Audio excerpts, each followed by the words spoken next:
Hi, this is Dr. Scott Jensen here. It's Friday night, and you might be wondering, where am I? What is this gorgeous lake in the background? That's called Burnside Lake. It's just outside of Ely, Minnesota. I don't know exactly how far away we are from the Canadian border, but it's probably about an hour, something like that. I wanted to do a Facebook Live because from the beginning of this campaign, my wife Mary and I and our entire team have said we are going to run the kind of campaign that we think Minnesotans want. That means we have to be transparent, we have to be authentic, honest. I think it's important to confess when we don't know. I think it's okay to say when we're right, as long as we're willing to say when we're wrong. I'm trying to make a few introductory comments so in this Facebook Live people can get on the screen and watch. This will be about 10 to 15 minutes. But I think I'm ready to start, and I hope you are too. I think it's going to be important for people to see this Facebook Live. And you know that a Facebook Live doesn't allow me really the opportunity to edit. So that means whatever I say, I'm stuck with. So let's start. We knew it was going to come.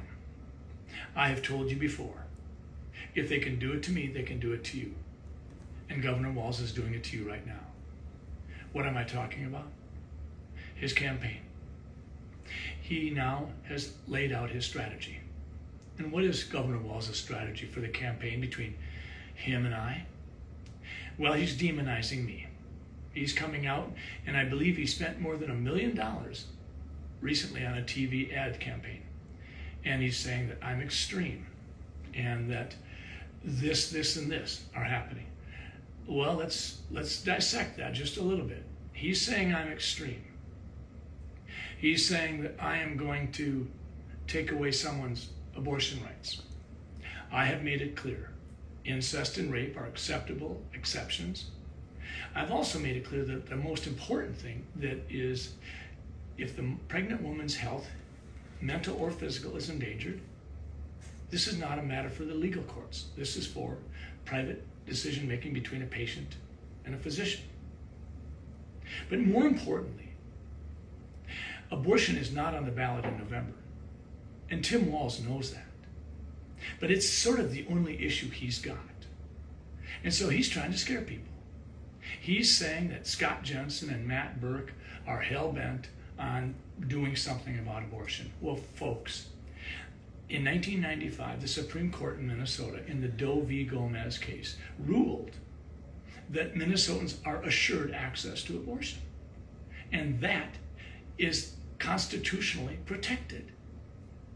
I can do nothing about that, and I have no interest in doing anything about that.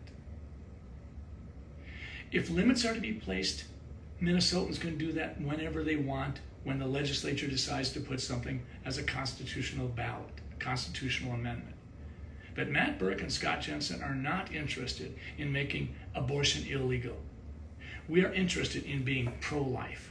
We are interested in elevating pregnant women in the way that we can provide as much support as we can across the board, as well as the unborn child. But Tim Walz is going to demonize Matt Birk and I for the next 3 months because that's his only play. And he's going to try to scare you. Matt Birk and I put a video out about 3 weeks ago, and we were very clear and very honest. And we were, if you will, very much from the heart. We meant that. So we're going to be demonized, and we get that. But I hope you understand that you are constitutionally protected in regards to your access to the abortion procedure. And our administration is not about trying to change that, and we won't, and we couldn't. So let's go to the next step. What else is Governor Walz doing? Well, frankly, he's distracting you. He's telling you that this is the issue, this one here. This one because Jensen and Birk are so extreme. Never mind the fact that Governor Walz has made it clear that he thinks it's fine for a person to choose to electively have an abortion at 39 weeks. To me, that's the extreme. But he's trying to distract you from the real issues. And the real issues are this. There was a crime report given to Minneapolis today. Let me share with you some of what was said. As the Minneapolis City Council learned what the status of crime is in Minneapolis, because this is the issue that's on the ballot in November, is crime and public safety and the lawlessness that has invaded our land under Governor Walz's watch. In 2021, last year, there was one black shooting victim for every 150 black residents of Minneapolis. For every 150 residents, there was one black person being shot. For whites, there was one white shooting victim for every 3,768 white residents. So when you don't do anything about this lawlessness, when you choose to freeze, when you hold a press conference like Governor Walz did yesterday and said, what I've been doing is exactly what I'm going to continue to do. If you're okay with that, then what you're saying is that you're okay with the fact that blacks are being shot at an incredibly higher rate than whites.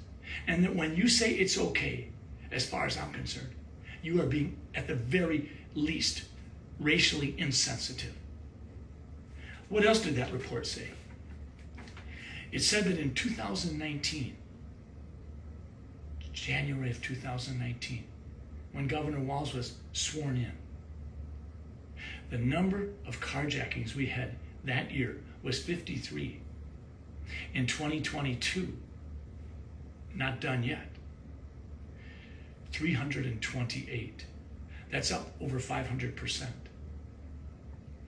Homicides are up 165%. And remember, 2022 isn't done. The violent crime data reveals that Minneapolis is no longer a safe city. Yesterday at the press conference, Commissioner Harrington said something about, I'm feeling pretty good about being here. Really? Maybe it's because you had all kinds of peace officers surrounding you. I don't think the teenager who was killed last week downtown Minneapolis around 5:30, a couple hours before the Twins game, I don't think he was safe. Folks, safety, lawlessness, that's the issue that's on the ballot in November. You want to know what the other issue is? A couple weeks ago, I had a patient in the office. She almost cried. She told me, Dr. Jensen, I've only got $100 right now in my purse, and I don't know if I should use it to fill up my car tank with gas or if I should buy groceries for my family. I had another patient come to me and tell me that she couldn't believe that it cost her $100 for 2 bags of groceries, and what she was so astounded about was the fact that she said, I didn't even go to the meat market area. I didn't buy any meat, and I still spent $100. Inflation and the economy is in trouble. 3-4 years ago, a gallon of gas was less than $2. Now it's about $4. It almost hit $5. Some of Governor Walz's policies, particularly in regards to the California car mandates, have specifically and directly increased the cost of our gas. That's what's happened. Governor Walz's policies have helped fracture supply chains. In 2009, he was willing to stand proudly next to Congressman Eric Paulson and chide the legislature and tell the Minnesota legislature, remove the moratorium on nuclear power. 2 months ago, our team came out with a press conference and we said one of the first things we have to do to get our energy bolstered and to be energy independent is remove the moratorium on nuclear power plants. What did we hear from Governor Walz? Nothing. Not a thing. His policies have helped fracture supply chains. His policies have directly increased the cost of gas. His policies have made it difficult for grocery stores to have their shelves full. Minnesota groceries are going up almost 20% in a year. 9.1% inflation in June, 8.5% inflation in July. The economy and inflation are directly related to Governor Walz's policies. Remember, he shut down businesses. He shut down businesses that he didn't need to. So let me reiterate. He's distracting you from the real issues of crime and lawlessness and the fact that we don't have public safety. He's not willing to really go all in, support the police, use the bully pulpit to support the work they do, put more cops on the street, have restorative justice, use incarceration as a deterrence so that hardened felons don't repeat their crimes. He's not willing to tell his appointed judges, hey, get real.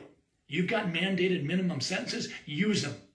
He's not willing to do that. A couple months ago, someone was up for 17 years and 2 felonies because he shot into some sort of a Suburban 3 times. A 1-year-old and a 4-year-old were in that Suburban. He hit that car 3 times. He was up for 17 years and 2 felonies possibly. The judge and the prosecuting attorney plea bargained it down to 4 months, and the judge said, we'll probably let you serve it either as house arrest or work release.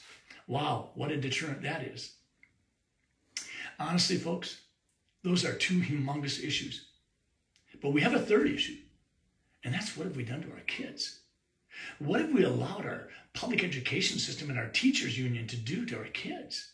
Governor Walz locked them out of school, told them they had to distance learn. Ironic that CDC just removed the distancing requirements today. The bottom line is our kids don't get a mulligan. They don't get a do-over. They have been long-term suppressed in regards to the achievements they could have made. The achievement gaps are getting worse. The amount of money Minnesotans spend per kid is rising above many other states, and their achievement by our kids is dropping dramatically. That's an issue. So I just gave you 3 big issues that are on the ballot in November. We're talking public safety, we're talking the inflation and economy, and we're talking about our kids. So what else is Governor Walz's program? I told you, he's demonizing me and he's distracting you. But you know what else he's doing? He's dodging responsibility for his own actions. He has not said once that I know of to Minnesota, I'm sorry that I froze when I didn't put the National Guard on the streets. I'm sorry that when Jacob Fry asked for help, I ducked under the fact that he wasn't filling out the right paperwork. I'm sorry that I called the National Guard a bunch of 19-year-old crooks. As far as I know, Governor Walz has never apologized for the fact that someone in his household was providing intelligence to rioters regarding where the National Guard would be deployed. Governor Walz is dodging responsibility for his actions. Now, if he's got a different perspective, for heaven's sakes, let's have a debate and talk about it. But he froze when it came to the National Guard. He gave up the 3rd precinct building, even though it's far more than just brick and mortar. This is a spirit of law-abiding behavior. This is what the cops do for us. And then 2 weeks later, he allowed demonstrators to tear down the Christopher Columbus statue, and he told the State Patrol to stand down. He froze over and over again, and he froze a month ago. When Jacob Fry was trying to prepare Minneapolis for a potentially rugged July 4th evening, Governor Walz did nothing. So if he wants to defend his responsible actions or lack thereof, let him get in front of you and I, and let's have a conversation. What else is he doing? Well, I mentioned it. He's ducking the debates. I've learned in the last 2 weeks, he will not debate me in front of the Chamber of Commerce. We were supposed to have a debate tonight on Almanac. He's not going to debate me at Game Fair. And tonight, on the way up to Ely, I got an email, and he's also not going to debate me in Rochester. He is ducking the debates. So between his demonizing, between his, if you will, distracting, and his dodging and his ducking, you know what that adds up to? Governor Walz is single-handedly damning the future for our kids. Kids need to be able to hope. They need to have security. They need to be able to dream and go play with other kids.